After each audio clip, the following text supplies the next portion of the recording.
ఏందయ్యా ఇది? నీచమైన సంస్కృతి. రాజశేఖర రెడ్డి విగ్రహాలు పడగొట్టమైంది. రాజశేఖర రెడ్డి గారు కానీ ఎన్టీ రామారావు కానీ ప్రజలకి సహాయం చేసినటువంటి వ్యక్తులు, వాళ్ళు ప్రజలకు మేలు చేసిన వ్యక్తులు. ఎవరికి అపకారం చేయాలి, ప్రతిపక్షంలో కూడా అపకారం చేయాలి, అందరికీ న్యాయం చేశారు. అలాంటి విగ్రహాలు పడగొట్టమైంది. ఎవరి మీద? మా ఎమ్మెల్యేలు తప్పులు చేస్తుంటే వాళ్ళ మీద కొట్టండి. చనిపోయిన రాజశేఖర విగ్రహాలు పడగొట్టేది ఏం మా చేత కదా? ఇంట్లో విగ్రహాలు పడగొట్టేది. ఆయన మహానుభావుడు అందరికి పెద్ద సేవ చేశాడు, గౌరవం ఇచ్చాం. శిలాపలకాలు పాల్గొట్టారు. శిలాపలకాలు పాల్గొట్టే మా పేర్లు ఉండే పాల్గొట్టారు పోనీ మేము బాధపడవు. కానీ రాజశేఖర్ గారి విగ్రహం ఆయన ఏం చేశాడు? రాజశేఖర్ గారి విగ్రహాలు పడగొట్టలేదు. ఆయన ఏం చేశాడు మహానుభావుడు?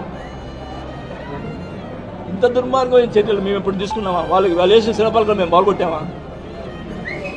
ఎక్కడన్నా ఉందా ఇది?